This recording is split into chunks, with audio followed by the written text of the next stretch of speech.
کہا جاتا ہے کہ 1947 میں پاکستان کا وجود میں آنا ایک تحفہ تھا خدا کی طرف سے، لیکن یہ صرف ایک تحفہ نہیں تھا۔ تقریباً 10 سے 15 لاکھ لوگ فسادات اور ہجرت میں مارے گئے تھے۔ 1 کروڑ سے زیادہ لوگوں نے اپنا گھر بار چھوڑا، اور قائد اعظم محمد علی جناح کا وہ ویژن جو برِ صغیر کے مسلمانوں کو ایک ایسا ملک دے جہاں وہ عزت، آزادی اور برابری کے ساتھ جی سکیں، اس ویژن کی تکمیل اتنی آسانی سے نہیں ہوئی تھی۔ قائد اعظم کے ویژن کی تکمیل کے لیے بہت ساری قربانیاں دی گئی تھیں۔ پنجاب کے سرسبز کھیت، سندھ کے بہتے دریا، بلوچستان کی سنہری پہاڑ، خیبر پختونخوا کی وادیاں اور کراچی کا ساحل سب اس وعدے کا حصہ ہیں۔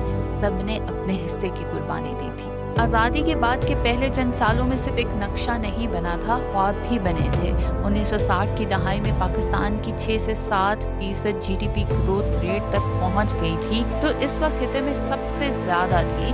کھیلوں میں بھی ہم عالمی چیمپئن تھے۔ ہاکی میں 1960، 1968 اور 1984 کی 3 اولمپک گولڈ میڈل، اسکواش میں جہانگیر خان کے 555 میچز کی لگاتار جیت، جان شیر خان کے 8 ورلڈ اوپن ٹائٹلز، 1992 کا کرکٹ ورلڈ کپ، ایتھلیٹکس میں flying bird of Asia Abdul Khaliq اور حالیہ برسوں میں ارشد ندیم کا 2024 Paris Olympic gold medal, science میں ڈاکٹر عبدالسلام کا 1979 کا نوبل انعام اور 1998 میں ایٹمی طاقت بننا۔ لیکن یہاں یاد رکھنا ہوگا کہ ہم ہی واحد ملک نہیں تھے جو اس دور میں وجود میں آیا تھا۔ اسرائیل 1948 میں ہم سے کم جی ڈی پی اور کم وسائل کے ساتھ بنا۔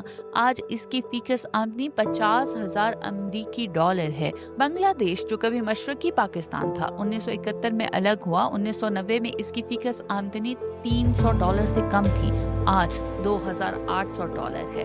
بھارت جو ہمارے ساتھ ہی 9 آبادیاتی غلامی سے آزاد ہوا، آج دنیا کی 5ویں بڑی معیشت ہے۔ تو سوال یہ ہے کہ ہم کیوں نہیں بڑھے؟ ہم نے جنگیں لڑی، 1948 میں کشمیر کے لیے، 1965 میں سرحدوں کی حفاظت کے لیے، 1971 میں ایک ایسا زخم جو ملک کو 2 حصوں میں بانٹ گیا، 1999 میں کارگل۔ ان قربانیوں کی کوئی مثال نہیں ہے، مگر حقیقت یہ ہے کہ ترقی کا راستہ صرف میدان جنگ سے نہیں گزرتا۔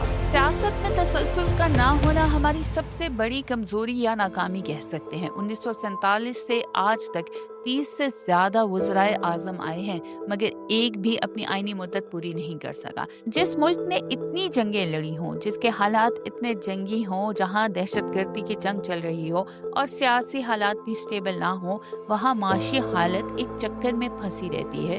ہم 23 مرتبہ IMF کے پاس گئے ہیں۔ قرضوں کا بوجھ اس طرح پڑا ہوا ہے کہ آمدنی کا تقریباً 50% صرف سود کی ادائیگی میں چلا جاتا ہے۔ لیکن کیا ہم اس کے ذمہ دار نہیں ہے؟ کیا ہمارے لیے آزادی کا مطلب یہ تھا کہ ہم نے ایک جھنڈا لہرانا ہے، یا ایک ایسا نظام بنانا تھا جہاں انصاف، تعلیم اور معاشی ترقی سب کے لیے برابر ہو؟ پاکستان کی اگلی کہانی مختلف ہو سکتی ہے اگر ہم تعلیم کو سب سے بڑی ترجیح بنائیں، تحقیق اور جدت میں سرمایہ کاری کریں، اور کرپشن، اقربا پروری اور نااہلی کے دائرے کو توڑیں۔